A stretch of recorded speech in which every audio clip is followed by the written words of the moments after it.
Amada iglesia, yo creo que todos nosotros hemos visto en películas o en series juicios. Y yo creo que todos nosotros podemos ubicarnos en esas escenas de los distintos juicios y podemos ubicar, particularmente nosotros hemos visto más que todos los juicios, los juzgados en los Estados Unidos, ¿no? Que son las películas que nosotros más vemos, y las películas de juicios o series de juicios en los Estados Unidos. Y podemos identificar algunos personajes o algunas funciones de algunos de los personajes. Indudablemente, al empezar a estudiar el pasaje que estamos considerando en la mañana de hoy, inevitablemente nos vamos a dar cuenta que estamos en un juicio. Este es un juicio.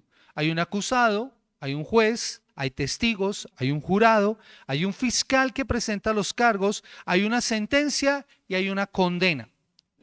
Pero si lo consideramos más de fondo, se ven varias irregularidades en este juicio. Lo primero que nosotros podemos notar es que la hora en la que se está dando el juicio no es una hora adecuada para que ocurra. El lugar, los testimonios que se presentan, no hay pruebas.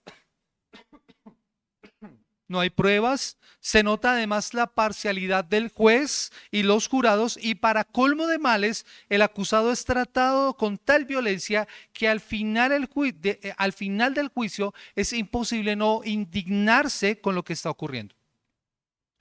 Cualquier jurista, cualquier abogado se puede dar cuenta que al estudiar este juicio debería declararse juicio nulo. Miren, Jesús llega sin presunción de inocencia, pero con una sentencia emitida antes de que empezara el juicio. Por lo tanto, lo que nosotros vemos acá es, como suele pasar en muchas ocasiones, una farsa para justificar la sentencia. O sea, armaron todo el juicio, pero ya la sentencia había sido emitida contra Jesús. Y lo que se tiene es una pantomima, una teatralidad de un juicio. Y creo que la intención de Marcos es señalar precisamente la injusticia cometida contra Jesús, quien es el rey del universo, pero que como todo esto forma parte del plan orquestado por Dios desde la eternidad, todo esto se está llevando a cabo de la manera en que fue establecida por Dios. A pesar de la maldad y de la injusticia tan clara, lo que vemos es que se está llevando a cabo el plan perfecto de Dios. De hecho, más adelante, el libro de Hechos, Pedro va a hablar acerca de esto. Hechos capítulo 2, el versículo 23 y 24. Y escuchen cómo lo dice Pedro cuando da testimonio acerca del Evangelio, cuando le preguntan acerca de todas estas cosas. Hechos 2, 23 y 24. Dice, hablando acerca de Jesús, entregado por el determinado consejo y anticipado conocimiento de Dios, prendisteis y matasteis en manos de inicuos crucificándole, al cual Dios levantó sueltos los dolores de la muerte, por cuanto era imposible que fuese retenido por ella. Y 4:12 dice la palabra del Señor que Pedro dijo las siguientes palabras. Hechos 4:12 dice, y en ninguno hay otra salvación porque no hay otro nombre bajo el cielo dado a los hombres en que podamos ser salvos. Ese es Jesús juzgado, pero que es además el Salvador de la humanidad. Ahora, la escena que estamos a punto de considerar es, sin lugar a dudas, una de las más infames contra el Salvador que nosotros podemos encontrar en todas las Escrituras. Por eso considero importante comprender la realidad de este juicio injusto de Jesús y ver que Él además es el juez justo del universo en un giro dramático que vamos a ver en este pasaje. Jesús tendría que pasar por varios juicios en ese día. Recuerden que nosotros estamos en la última semana de Jesús. Jesús ha venido de estar orando en el Getsemaní, fue capturado cuando salió del huerto después de orar y ahora ha sido llevado ante el concilio. Y va a tener varios juicios en ese día. Y el primero que nosotros encontramos está en este pasaje, que es el que podemos denominar el juicio judío. Después de la negación de Pedro, encontraríamos nosotros que será juzgado por Poncio Pilato y por Herodes, para luego ser sentenciado por Poncio Pilato a la crucifixión en lo que será el juicio romano. Ahora, la pregunta que nosotros debemos hacernos a la luz de este pasaje es, ¿por qué Jesús soporta un juicio tan injusto? Él es el rey del universo. Tiene todo el poder a su disposición. Pero Jesús voluntariamente se ofrece para atravesar por este juicio tan injusto. Por eso este sermón lleva por título El juicio injusto contra el rey. Y lo primero que nosotros debemos ver, lo encontramos nosotros en los versículos 53 y 54, en la primera escena que yo he denominado el lugar del juicio y un discípulo cobarde. El lugar del juicio y un discípulo cobarde. Versículos 53 y 54 dice: trajeron pues a Jesús al sumo sacerdote y se reunieron todos los principales sacerdotes y los ancianos y los escribas, y Pedro le siguió de lejos hasta dentro del patio del sumo sacerdote y estaba sentado con los alguaciles calentándose al fuego. Ahora, Marcos nos presenta el escenario en el que se va a desarrollar precisamente este juicio. Recuerden, después de que Jesús fue arrestado en el huerto, Jesús es dirigido primero a la casa del sumo sacerdote o del sacerdote Anás, que era el suegro de Caifás, quien en ese momento era el sumo sacerdote en Israel. Y él lo interroga acerca de sus discípulos y de sus enseñanzas. Y eso lo encontramos nosotros en Juan 18, versículo 19 al versículo 24. Dice la palabra del Señor: y el sumo sacerdote preguntó a Jesús acerca de sus discípulos y de su doctrina. Jesús le respondió: yo públicamente he hablado al mundo, siempre he enseñado en la sinagoga y en el templo, donde se reúnen todos los judíos, y nada he hablado en lo oculto. ¿Por qué me preguntas a mí? Pregunta a los que me han oído que les haya yo hablado. He aquí ellos saben lo que yo he dicho. Cuando Jesús hubo dicho esto, uno de los alguaciles que estaba allí le dio una bofetada diciendo: ¿así respondes al sumo sacerdote? Jesús le respondió: si he hablado mal, testifica en qué está el mal. Y si bien, ¿por qué me golpeas? Anás entonces lo envió atado a Caifás, el sumo sacerdote. Entonces nosotros vemos aquí el escenario de lo que está pasando. Primero lo llevan a Anás y luego lo van a llevar a Caifás. Y esta es la escena que Marcos está describiendo. Jesús es llevado atado a donde está el sumo sacerdote para poder realizar el juicio, donde debía estar además reunido el Sanedrín en pleno. Para que un juicio de esta naturaleza se diera en Israel, debían haber al menos 23 de los 71 miembros del Sanedrín. 23. Para que hubiera quórum decisorio. Y recuerden que el Sanedrín en pleno eran 70 sacerdotes, ancianos, líderes de Israel, y el sumo sacerdote, 71. Y Marcos nos indica que estaban todos los principales sacerdotes, los ancianos y los escribas. Estaban todos allí. Eso debió haber sido algo supremamente importante para que todos a esa hora estuvieran reunidos en ese lugar. Lo que quiere decir que todo estaba preparado para poder enjuiciar a Jesús esa noche. Pero es aquí donde empiezan las irregularidades. Nuevamente quiero que miremos esto, las irregularidades, este juicio injusto. Los juicios de delitos que conllevaban la pena capital, la pena de muerte, debían ocurrir en un lugar público, en el templo, en un lugar conocido como la Cámara de Piedra, donde se reunía el Sanedrín para oír el caso del acusado. Y esto debía ocurrir en el día, durante el día, a la vista de todos. Pero noten lo que nos dice el relato. Jesús fue juzgado en la casa del sumo sacerdote, un lugar privado, donde no todos tenían acceso, pasada la medianoche. Lo que muestra entonces la premura de este grupo de sacerdotes para poder acusar a Jesús lo más pronto posible. O sea, todo está organizado para poder sentenciar a Jesús. Otro elemento importante tiene que ver con que el Sanedrín no se podía reunir en los días de reposo, en esos días santos. Recordemos que todo esto está ocurriendo en el marco de la semana de la Pascua. En Jerusalén hay una multitud de personas que están preparándose precisamente para poder sacrificar al Cordero de la Pascua. Lo que implicaba que este juicio estaba fuera de toda norma. O sea, estos son lo que conocen los abogados como vicios de nulidad. Todo esto está viciado. Todo esto tendría que señalar un juicio injusto, nulo. Pero antes de entrar al juicio y la sentencia que ya había sido emitida y del complot que había sido organizado y que nosotros hemos visto en otros pasajes, Jesús debía ser eliminado porque era un estorbo, así que se tenía que encontrar un delito por el cual poder acusarlo. Pero Marcos, antes de poder señalar eso, nos coloca un elemento muy importante que nosotros como lectores no podemos perder de vista y que va a ser importante en los siguientes versículos. Pedro, uno de sus discípulos, está de lejos siguiendo todo lo que está aconteciendo. ¿Recuerdan cómo lo leíamos nosotros allí? Marcos capítulo 14. Escuchen lo que dice la palabra del Señor, versículo 54. Dice, y Pedro le siguió de lejos hasta dentro del patio del sumo sacerdote y estaba sentado con los alguaciles calentándose al fuego. Así que Marcos nos coloca en ese escenario ese elemento importante que nosotros no podemos perder de vista. Para lograr entrar a la casa del sumo sacerdote y poder ser espectador de todo esto, lo que está pasando, él tuvo que entrar con la ayuda de alguien. Y esa persona fue Juan, otro de los discípulos, que era cercano a las personas del sumo sacerdote. Y eso nos aclara entonces por qué Juan pudo entrar a la casa del sumo sacerdote. Y se sentó entonces a la hoguera que habían encendido para calentarse junto con otras personas allí que estaban viendo, con alguaciles, con siervos y con asistentes distintos que podían estar precisamente al servicio del sumo sacerdote. Mateo nos aclara entonces que la intención de Pedro era mirar en qué acabaría todo esto. Acompáñeme por favor a Mateo capítulo 26, el versículo 58. Mateo capítulo 26, el versículo 58. Y escuchen lo que dice la palabra del Señor en esta porción, cuando Pedro está allí.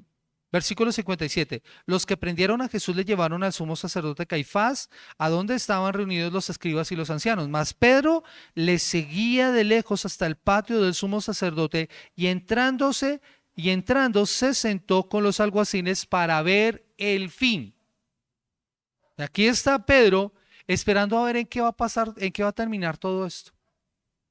Pero a la distancia, lejos, sin identificarse con Jesús. Pero allí estaba, solo como un observador, sin involucrarse, sin defender, sin asumir ninguna posición, mostrando su temor y su cobardía. Marcos nos deja entonces con la expectativa y nos conduce de nuevo. Es como si estuviéramos en una escena y la cámara se enfocara para mostrarnos a Pedro, pero luego vuelve a fijar nuestra atención en lo que está aconteciendo con Jesús. Lo que nos lleva de paso a nuestra segunda escena en este pasaje, y es falsos testigos con falsas acusaciones. Versículo 55 al versículo 59. Y los principales sacerdotes y todo el concilio buscaban testimonio contra Jesús para entregarle a la muerte, pero no lo hallaban, porque muchos decían falso testimonio contra él, mas sus testimonios no concordaban. Entonces levantándose unos, dieron falso testimonio contra él, diciendo, nosotros le oímos decir, yo derribaré este templo hecho a mano, y en 3 días edificaré otro hecho sin mano. Pero ni aún así concordaban en el testimonio. Ahora, como los juicios, como les decía al principio, mis amados hermanos, cada personaje cumple un rol importante. Hay unos testigos, hay un juez, hay un jurado que está preparado para escuchar y determinar la culpabilidad o la inocencia del acusado. Y lo primero que se hace en un juicio en este caso es escuchar a los testigos. En Israel, de acuerdo a la ley, una acusación contra una persona debía ser corroborada, debía ser comprobada por 2 o 3 testigos. Y los presentes, que son conocedores de la ley judía, hacen precisamente esto. Pero todo esto está fuera de la ley, porque su objetivo no es encontrar pruebas suficientes para condenar a Jesús, sino mostrar su mala intención. Y eso es la intención precisamente de Marcos, señalar la mala intención de ellos, porque sus testimonios no concuerdan. Y es interesante, miren, a esa hora de la noche hay testigos disponibles para poder acusar a Jesús. La intención es precisamente mostrar que todo esto es un montaje. Todo está preparado. Para poder desarrollar un juicio, se toman semanas, meses incluso para poder llevar a cabo un juicio. Porque tanto los fiscales y la defensa tienen que preparar sus argumentos, tienen que preparar sus testimonios, tienen que reunir las pruebas. Pero aquí estamos viendo un juicio muy rápido, en donde ya todo está listo. Pero Marcos da un énfasis, porque los que procuran encontrar testimonio contra Jesús y condenarlo, no lo tienen, no lo hallan. Es por eso, mire lo que dice el versículo 56, porque muchos decían falso testimonio contra él, mas sus testimonios no concordaban. Y esto es claro, mis amados hermanos. En este juicio, ellos hubieran podido presentar falsos testimonios y sus testimonios haber concordado y haber acusado a Jesús, pero ni aun esos falsos testimonios concordaban. Ellos usan la ley, pero la usan mal. Recuerden que la ley del Señor exigía que estos testimonios tenían que concordar, pero en este caso los testimonios no coincidían, eran falsos testigos. Así que usan la ley a su acomodo porque su afán es deshacerse de Jesús.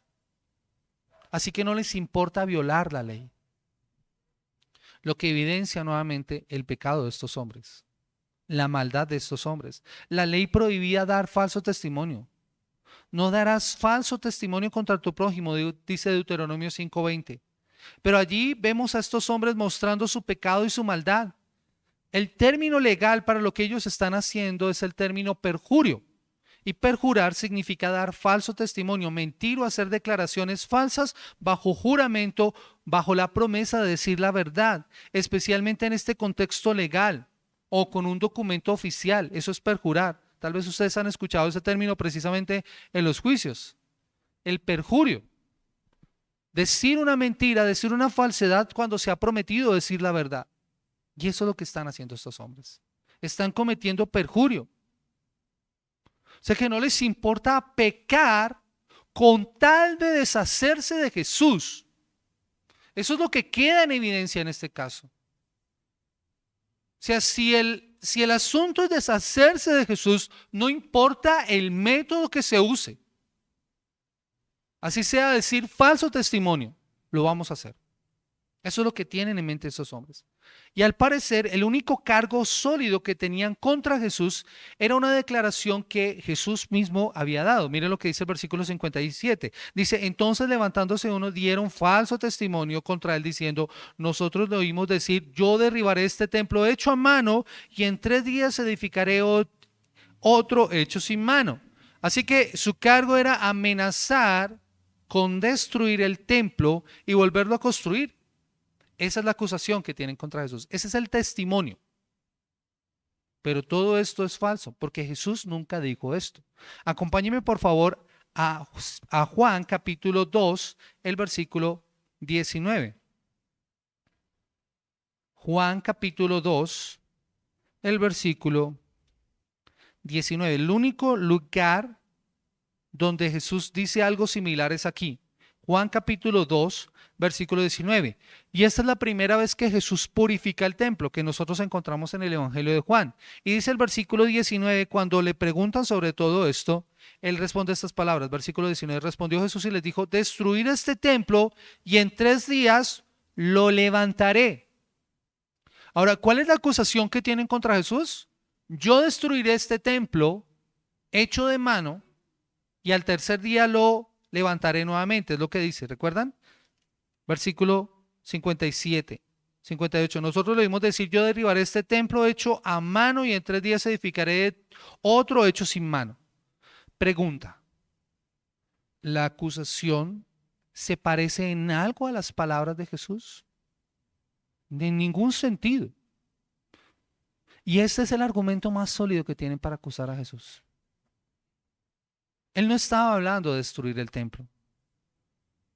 Él no está hablando acerca de destruir ese templo físico, pero él está hablando con los líderes religiosos que lo cuestionaban cuando limpió el templo la primera vez y usó esas palabras para hablar de una señal de su autoridad, y el templo al que se refería no era el templo físico de Israel, sino a su propio cuerpo, y es lo que nosotros encontramos en el versículo 21. En Juan capítulo 2, el versículo 21 dice la palabra del Señor de la siguiente manera.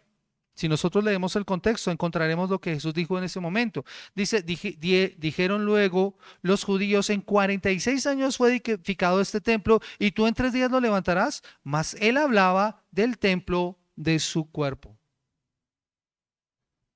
Por lo tanto, Jesús nunca amenazó el templo. Jesús nunca cometió este acto del cual se le acusa. Pero sí predijo la destrucción del templo. ¿Recuerdan que lo estuvimos estudiando hace unas semanas? Que indicó claramente cómo sería y no sería por medio de sus manos. Así que lo que ellos están diciendo, si fuera cierto, constituía una grave ofensa contra Israel y contra el Dios, creador de los cielos y la tierra, porque ese templo representa la presencia de Dios en la tierra. Y sus acusadores por eso tratan de usar el argumento de Jesús cambiándolo para poder destruirlo. De hecho, que usaran esa expresión hecho por manos humanas era algo displicente, porque ellos consideraban que el templo no había sido construido por la voluntad del hombre, sino por la voluntad de Dios. Además, recuerden lo que la misma escritura dice acerca del Señor mismo. Dios no habita en Dios no habita en templos hechos por manos humanas. Es el argumento de Pablo a los atenienses. Es el mismo argumento que Esteban usa cuando está presentando defensa del Evangelio. Dice la palabra del Señor que Esteban dijo estas palabras: si bien el Altísimo no habita en templos hechos de mano, como dice el profeta, el cielo es mi trono y la tierra el estrado de mis pies, ¿qué casa me edificaréis? Dice el Señor. ¿O cuál es el lugar de mi reposo? ¿No hizo mi mano todas estas cosas? Y eso lo encontramos nosotros en Hechos 7, 48 al 50. Así que la acusación que se hace contra Jesús está totalmente infundada, es incompleta, porque Jesús nunca habló en contra del templo de Jerusalén. La casa, pero sí está implicando precisamente lo que ellos están tratando de hacer. Y lo que ellos están haciendo con su argumento está implicando precisamente que Jesús estaba comparando el templo de Jerusalén, la casa de Dios, con cualquier otro templo de cualquier otra deidad. Así que está menoscabando el sistema religioso judío, y eso era una gravísima ofensa en Israel, y por eso debería morir. Pero nuevamente, mis amados hermanos, y como Marcos lo deja claro una y otra vez, este testimonio es falso. Ellos fallaron. Ni siquiera en esto coincidían sus testimonios. Ante los ojos del Sanedrín, los testigos, ante los ojos del fiscal acusador, ante los ojos de ese juez injusto, su caso se estaba desbaratando. Era necesario entonces tomar medidas desesperadas, lo que nos lleva a la tercera escena de este pasaje, y que yo he titulado la intervención desesperada del fiscal y juez acusador. La intervención desesperada del fiscal y juez acusador. Versículo 60. Entonces el sumo sacerdote, levantándose en medio, preguntó a Jesús diciendo: ¿no respondes nada? ¿Qué testifican estos contra ti? Mas él callaba y nada respondía. El sumo sacerdote lo volvió a preguntar y le dijo: ¿eres tú el Cristo, el Hijo del bendito? Y lo que vemos acá, mis amados hermanos, es indudablemente una medida angustiosa y afanada de estos hombres que no han podido construir un caso sólido contra Jesús. Y lo más duro de todo es que Jesús ni siquiera intenta defenderse. ¿Se han dado cuenta? Todo el tiempo que Jesús es acusado, Jesús ha permanecido en silencio. No ha respondido a ninguna de sus acusaciones. Y yo creo que es claro. ¿Qué debería responder Jesús ante estas acusaciones falsas? No tiene necesidad de defenderse, porque todas son mentira. En su posición, y viendo que no hay nada sólido, creo que en nuestro caso hablaríamos y haríamos ver nuestra inocencia y exigiríamos nuestra inmediata liberación. Pero no Jesús. No Jesús. Por eso el sumo sacerdote, quien debería estar presidiendo como juez, se pone en medio y asume el papel de fiscal y empieza a acusar. Él está ignorando la ilegitimidad de los testimonios y está violando la ley que indicaba que un falso testimonio debía ser castigado con la pena de muerte para quien lo hubiera cometido.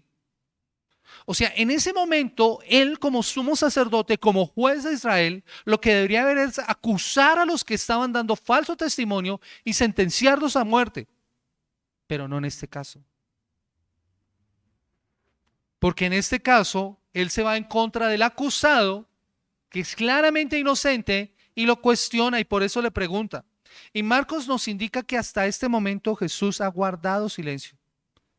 Miren, Jesús cumple el papel de ese siervo sufriente que es descrito por Isaías en Isaías capítulo 53, versículo 7. Como oveja enmudeció ante su trasquilador y ni siquiera abrió su boca. Miren, Jesús está allí en silencio, aceptando todas las acusaciones, todos los falsos testimonios. Jesús no ha dicho absolutamente nada. Y esta actitud yo creo que es la que lleva a Caifás a lanzar la pregunta más directa que nosotros encontramos en el versículo 61. ¿Eres tú el Cristo, el Hijo del bendito? Esta pregunta apunta a verificar la identidad de Jesús, porque ya la atención ya no puede estar sobre la primera acusación, porque ya está completamente comprobado que es totalmente falsa, junto con esos demás testimonios. Pero esta pregunta lo que busca es poner en evidencia a Jesús. Poner en evidencia a Jesús. Jesús ha sido muy reservado al hablar acerca de quién es Él. Miren, Él no permitió en ningún momento que los demonios dieran testimonios acerca de Él. ¿Recuerdan? Cuando Jesús está ante los demonios y que los demonios empiezan a dar testimonio acerca de Jesús, Jesús los manda a callar. ¿Qué tienes contra nosotros? Acompáñeme por favor a verificar esto. Marcos capítulo 1, el versículo 25. Mire lo que dice la palabra del Señor. Marcos 1:25. Dice, pero Jesús le reprendió, cállate, diciendo, cállate y sal de él. Versículo 24, diciendo, ¿qué tienes con nosotros, Jesús Nazareno? ¿Has venido para destruirnos? Sé quién eres, el Santo de Dios. Pero Jesús le respondió diciendo, cállate y sal de él. Versículo 34, en este mismo pasaje. Y sanó a muchos que estaban enfermos de diversas enfermedades y echó fuera a muchos demonios y no dejaba hablar a los demonios porque le conocían. Jesús no dejó que los demonios dieran testimonio acerca de él. ¿Recuerdan incluso cuando Pedro da esa declaración poderosa acerca de quién es Jesús? Cuando Jesús les preguntan, ¿qué dicen los hombres? ¿Quién soy yo? ¿Qué dicen ustedes? Y Pedro responde, tú eres el Cristo, el Hijo del Dios viviente. En ese momento Jesús les mandó que no dijeran nada a nadie. ¿Y por qué Jesús no ha manifestado abiertamente quién es Él? Jesús ha usado otros términos para referirse acerca de sí mismo. ¿Recuerdan? Jesús ha dicho que Él es el Hijo del Hombre. De hecho, se ha atribuido cosas que los israelitas sabían que indicaban que Él era el Mesías. Cuando entró a Jerusalén montado en un pollino. Porque esta era una profecía y era el cumplimiento de una profecía del Antiguo Testamento. O cuando Jesús actuó como lo hizo en el templo. ¿Recuerdan cuáles fueron las palabras de los discípulos cuando vieron todo esto? El celo de tu casa me consume, y ese es un cumplimiento de una profecía precisamente de uno de los salmos. Y todo eso en el transcurso de esa semana. Así que lo que ha quedado en evidencia es que Jesús es el Señor. Y que tiene el control de todas las cosas, que está dirigiendo todos los eventos hacia ese desenlace que Dios había planeado.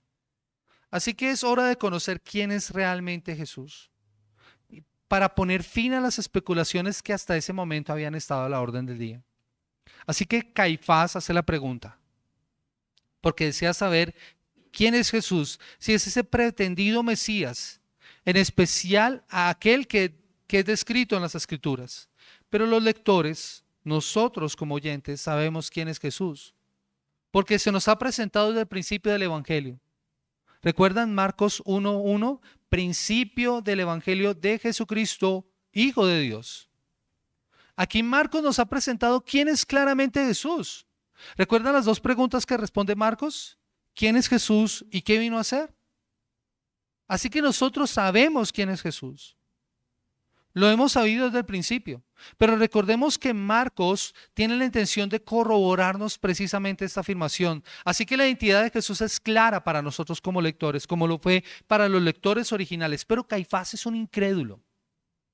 Caifás no cree en Jesús. La identidad de Jesús no le interesa. Él solo quiere tener una causa para poderlo juzgar, para poder deshacerse de Jesús. Y Jesús ha guardado silencio hasta este momento, porque es inocente. Pero ahora va a responder clara y directamente, lo que nos lleva a la cuarta escena de este pasaje que yo he titulado La respuesta de Jesús, la identidad del Mesías confirmada. La respuesta de Jesús, la identidad del Mesías confirmada. Versículo 62. Dice, Jesús le dijo, yo soy, y veréis al Hijo del Hombre sentado a la diestra del poder de Dios, viniendo en las nubes del cielo. En este momento Jesús ya no rehúsa responder a esta pregunta, porque esta es la pregunta correcta. Esta es la pregunta correcta. Y él la responde claramente, directamente. No teme responder, porque la respuesta es afirmativa. ¿Recuerdan la pregunta? ¿Eres tú el Cristo, el Hijo del bendito? ¿Y qué dice Jesús? Yo soy. Yo soy. Y veréis al Hijo del Hombre sentado a la diestra del poder de Dios, viniendo en las nubes del cielo. Ya no hay lugar a dudas delante de sus acusadores y de los testigos que están allí presentes. Esa afirmación yo soy declara sin lugar a dudas que Jesús es el Hijo de Dios. Es una afirmación simple pero directa. Pero la segunda parte es un desafío y es el giro de este juicio. Recuerden que Jesús está usando esa expresión para referirse a sí mismo y eso afirma algunas porciones del Antiguo Testamento que señalan quién es el Hijo del Hombre. El Salmo capítulo 110, el versículo 1 dice, Jehová dijo a mi Señor, siéntate a mi diestra hasta que ponga a tus enemigos por estrado de tus pies. Y en Daniel 7, 13 y 14 dice la palabra del Señor, miraba yo en la visión de la noche y aquí con las nubes del cielo vino uno como un hijo de hombre, que vino hasta el anciano de días y le hicieron acercarse delante de él y le fue dado dominio, gloria y reino para que todos los pueblos, naciones y lenguas le sirvieran. Su dominio es dominio eterno que nunca pasará y su reino uno que no será destruido. Mis amados hermanos, Jesús está respondiendo claramente quién es Él. Unas horas más tarde estaría sufriendo la muerte más horrenda de la historia. Pero mira lo que hace Jesús. Jesús mira las Escrituras y ve en sí mismo el cumplimiento de estas palabras. Él sabe a qué ha venido. Él viene a redimir, pero también viene a juzgar sobre las nubes del cielo. Jesús sería reivindicado. Eso significa que Jesús reclamaría el lugar que por derecho le corresponde, pero también viene a cumplir el oficio para el cual ha sido destinado. Y todo esto ocurriría después de ascender al cielo para sentarse a la diestra del Padre y recibir, como lo leíamos al principio, un nombre que es sobre todo nombre y volver por segunda vez a juzgar y a salvar. Esta respuesta, como les digo, mis amados hermanos, es corta pero contundente y da ese giro dramático a todo lo que está pasando. Jesús está siendo juzgado, está siendo acusado, está a punto de ser declarado culpable por el más alto tribunal en Israel. Pero Jesús hace algo aquí extraordinario. Jesús está diciendo que el acusado se va a volver el juez. Cuando les dice, y veréis al Hijo del Hombre, como dice, y veréis al Hijo del Hombre sentado a la diestra del poder de Dios, viniendo en las nubes del cielo. Todo esto en cumplimiento de esa profecía de Daniel, que expresa que el Hijo del Hombre vendría en las nubes para juzgar. Pero mis amados hermanos, aquí hay algo importante que nosotros tenemos que aclarar acá. Iglesia, cuando pensamos a Jesús viniendo en las nubes, lo que nosotros nos imaginamos es nuestras nubes. Pero ¿recuerdan cómo venía la presencia de Dios en el Antiguo Testamento? Era la gloria de Dios en las nubes, la Shekinah, el poder de Dios manifiesto.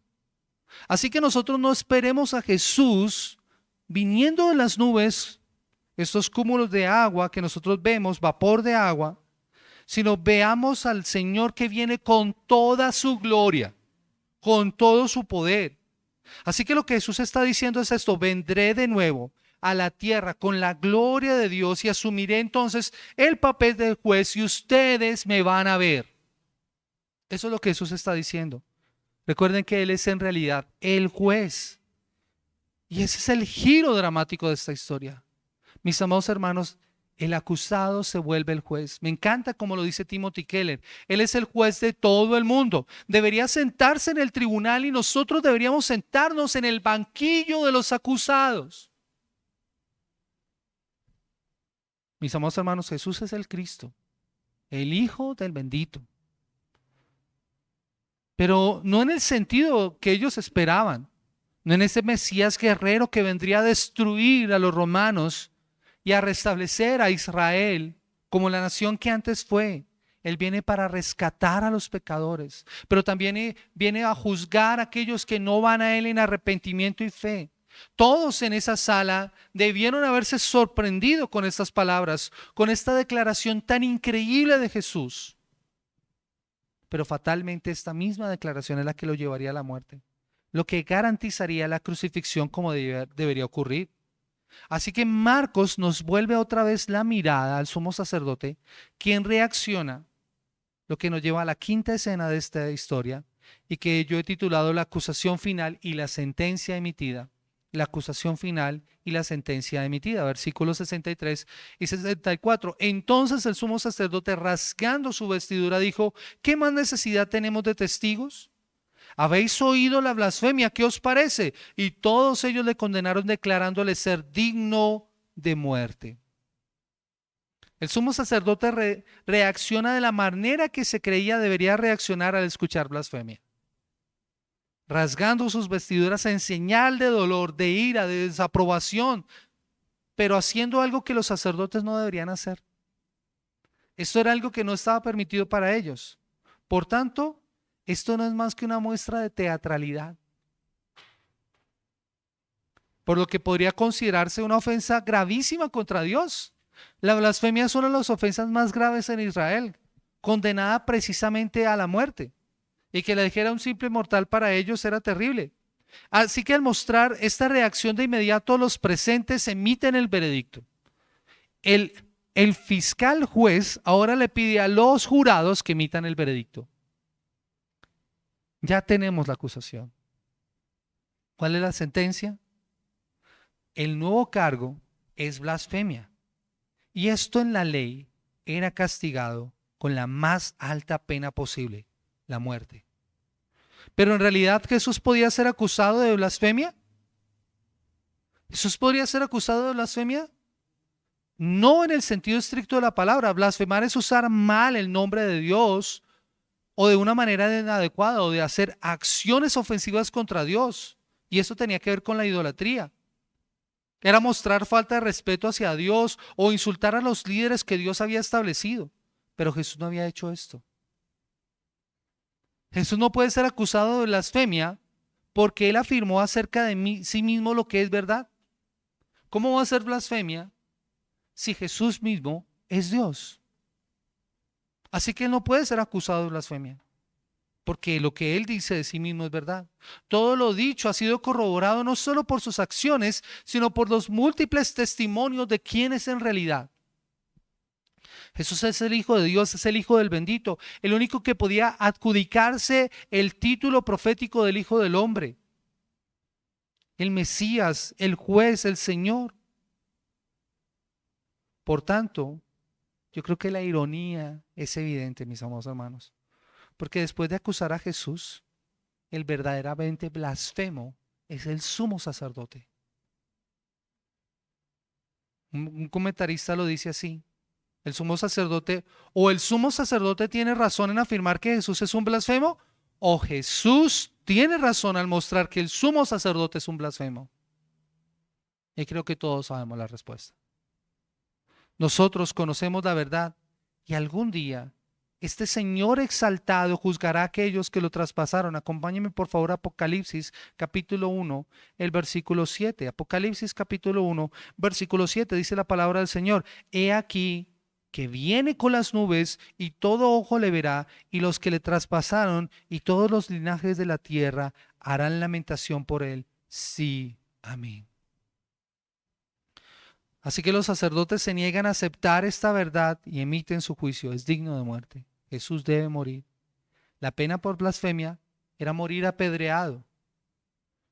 Pero nuevamente vemos lo injusto de este juicio.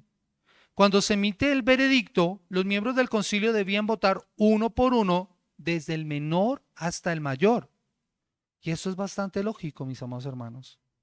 Los más jóvenes no tenían que ser influenciados por los mayores. Por eso el juicio debía ser público y se debía esperar además un día para meditar el asunto y para no cometer una injusticia. ¿Ven la premura del juicio?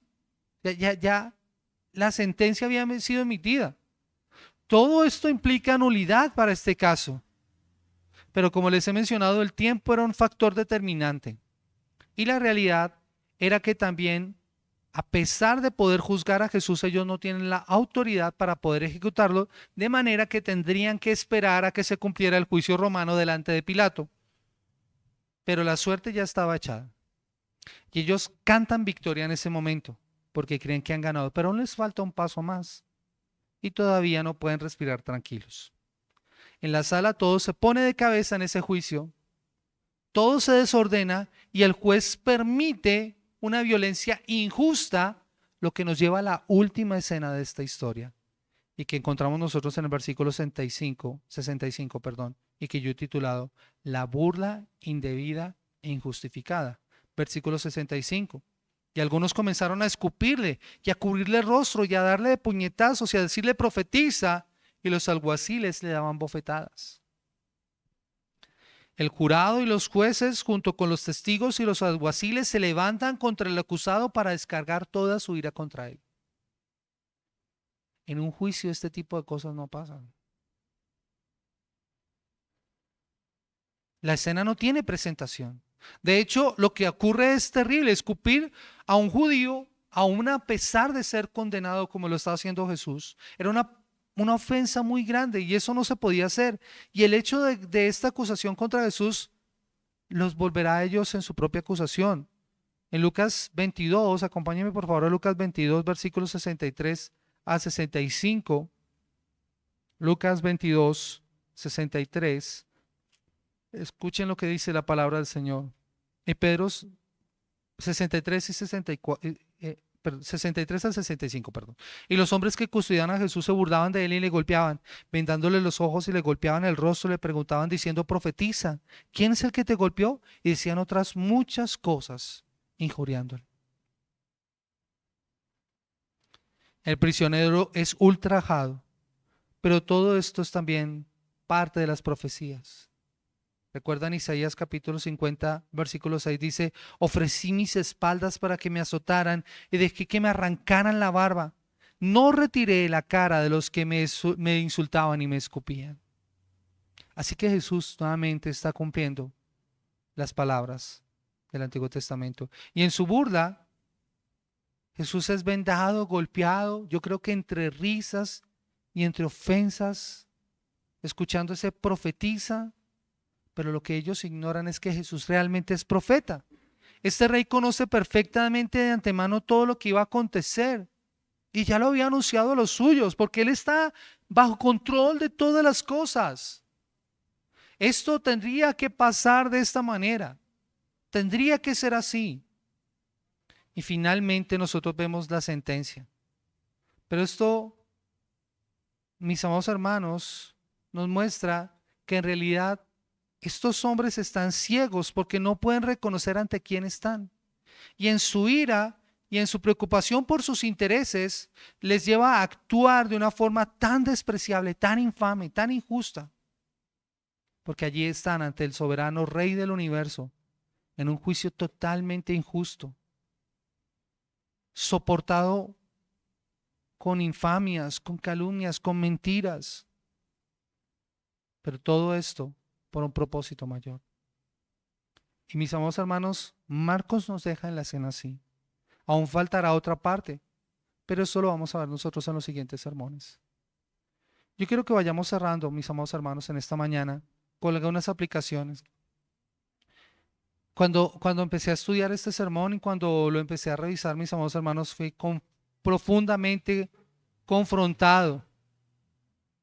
Pues mientras leía este pasaje y mientras más lo estudiaba, mi indignación y mi malestar crecían a medida que consideraba la injusticia con la que fue tratado el Señor. Y yo espero, iglesia, yo espero que tú hayas experimentado el mismo sentimiento. El dolor, la molestia, no sé qué otro sentimiento poder definir. al ver cómo trataron a nuestro Señor y Salvador. Mis amados hermanos, este juicio es a todas luces el más injusto de los juicios en toda la historia, del que nosotros tengamos testimonio. De hecho, un autor, Leonardo Yajandra, en su libro El juicio oral más injusto de la historia, dice lo siguiente: el juicio oral más injusto de la historia del que tenemos registro es el juicio de Jesús. Arrestado sin acusación, acusado sin pruebas, juzgado sin testigos, castigado sin veredicto, condenado a muerte por un juez injusto que lo sabía inocente. Estas cosas causan indignación.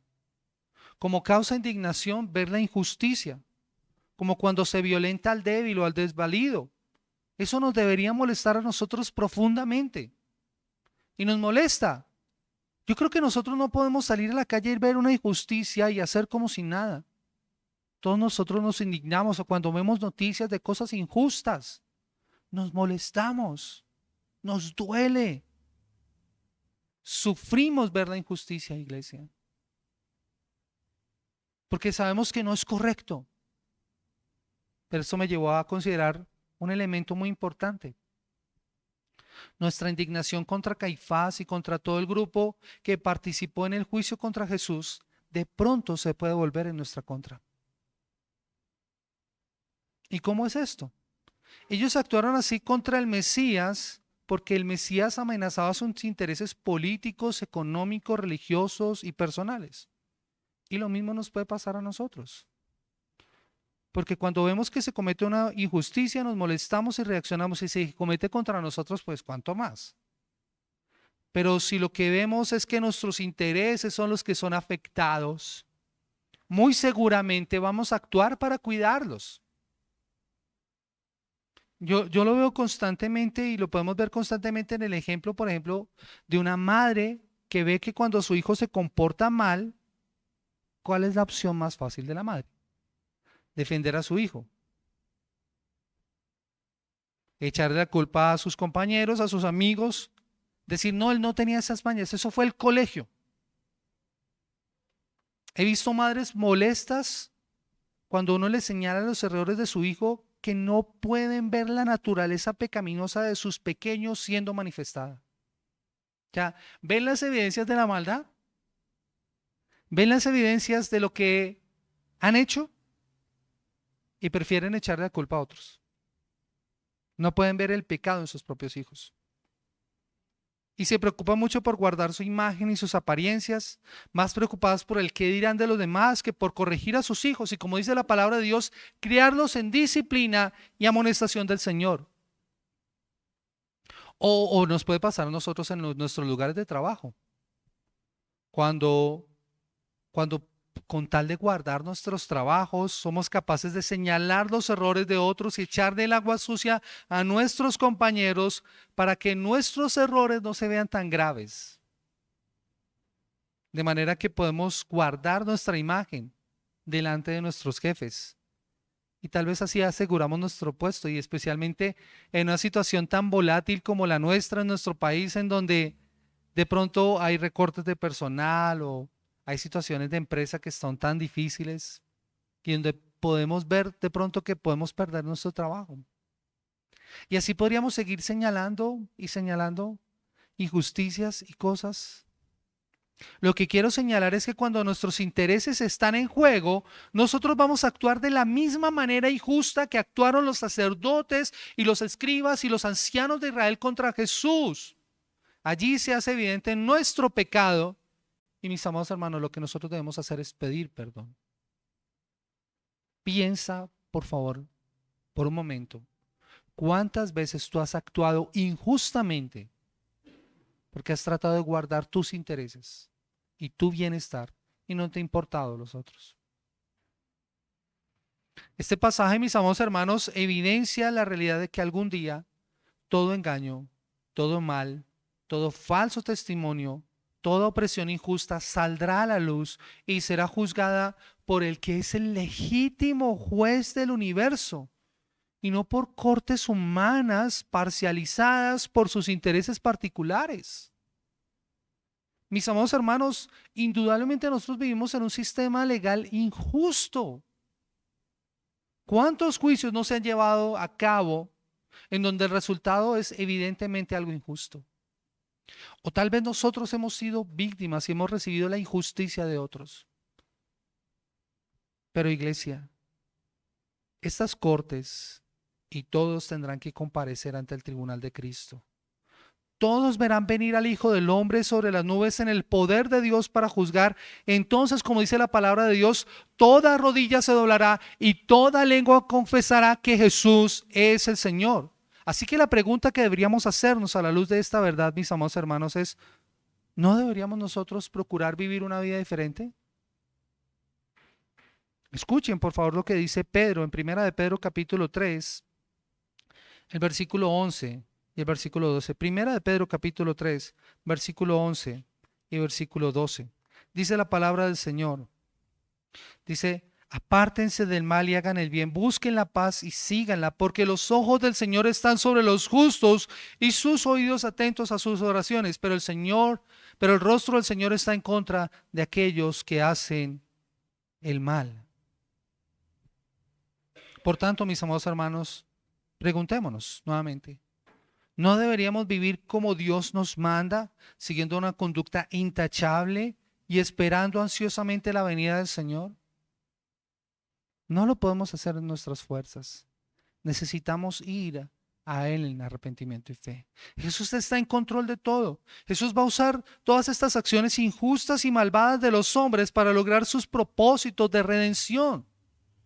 Miren, esa noche Caifás y el resto del concilio, ellos creen que han vencido. Pero al final de los tiempos va a quedar demostrado que ellos fueron solamente los grandes derrotados cuando tengan que enfrentar al que viene en las nubes con gran poder y gran gloria. Como dice la palabra del Señor: he aquí que viene con las nubes y todo ojo le verá, y todos los que le traspasaron y todos los linajes de la tierra harán lamentación por él. Sí, amén. Pero iglesia, nosotros nos indignamos contra Caifás y contra Anás y contra todo el Sanedrín, contra todos estos falsos testigos. Pero lo cierto y verdadero es que tú y yo estábamos ahí presentes, acusando a Jesús con nuestro pecado. Nosotros también estuvimos allí presentes. Si nosotros hubiéramos estado esa noche, también estaríamos acusando a Jesús. Nosotros no somos inocentes. No somos inocentes. Al igual que ellos, te debes saber pecador. Y la respuesta es, o más bien la pregunta es: ¿cómo vas a enfrentar tu pecado ahora? Porque no puedes permanecer incrédulo. Acompáñame por favor a Juan capítulo 3. Juan capítulo 3. Nosotros hemos escuchado estas poderosas palabras, el versículo 16: porque de tal manera amó Dios al mundo que ha dado de su Hijo unigénito para que todo aquel que en él cree no se pierda, mas tenga vida eterna. Pero miren lo que dice la palabra del Señor, versículo 17: porque no envió Dios a su Hijo al mundo para condenar al mundo, sino para que el mundo sea salvo por él. El que en él cree no es condenado, pero el que no cree ya ha sido condenado porque no ha creído en el nombre del unigénito Hijo de Dios. Y esta es la condenación, que la luz vino al mundo y los hombres amaron más las tinieblas que la luz, porque sus obras eran malas. Miren, Jesús soportó esta injusticia y esta hostilidad contra él para que los que creen en él y le acepten por esta fe salvadora puedan escapar del juicio y recibir vida eterna. Así que, creyente, yo te recuerdo que Cristo murió y resucitó para darte salvación, y ahora es nuestra responsabilidad seguir sus pisadas. Acompáñeme por favor a Primera de Pedro capítulo 2, el versículo 21 al versículo 25. Lizzy lo mencionó al principio.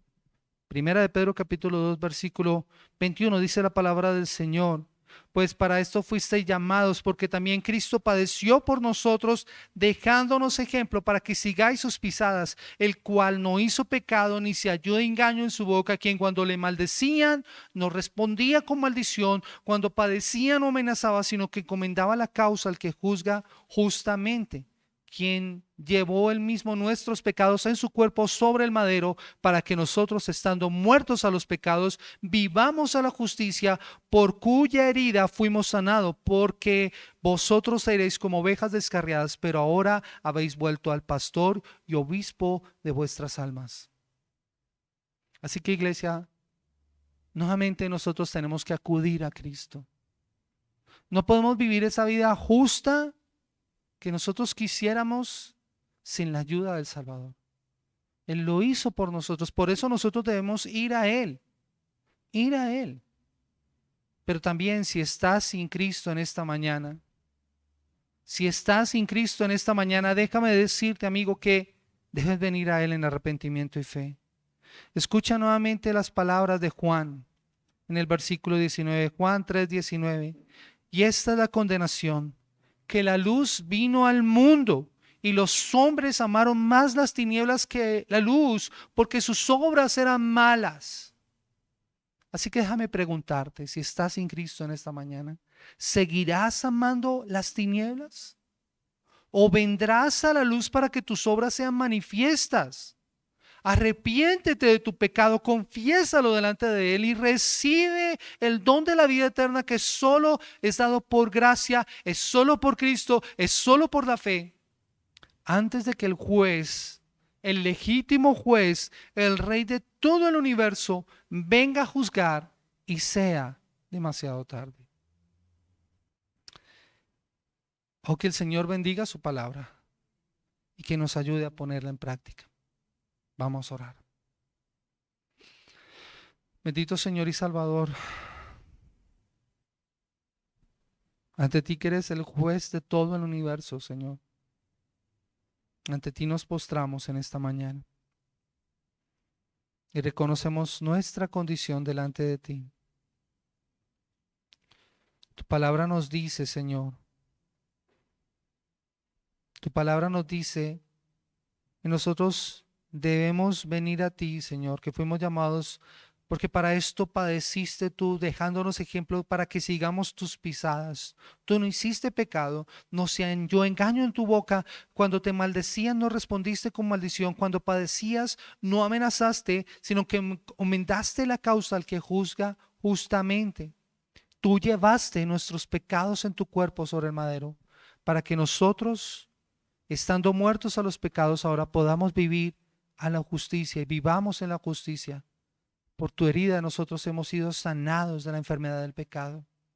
Ahora nosotros, que andábamos descarriados, volvemos a nuestro buen pastor. Venimos a ti, Señor, pidiéndote que nos ayudes. Señor, soportaste todo esto por amor a nosotros. Nos amaste de tal manera que enviaste a tu Hijo unigénito para que todos los que creyeran en Él fueran salvos. Nos libraste de la condenación. Nos diste vida eterna, Señor. Hoy queremos agradecerte por perdonarnos y limpiarnos y por ayudarnos a vivir para ti, Señor. Oh Rey de gloria y majestad, esta vida nuestra te pertenece, es tuya, Señor. Ayúdanos a vivir para tu gloria y para tu honra, Señor. Te alabamos y te bendecimos, Señor, en el nombre poderoso de Cristo Jesús. Amén y amén.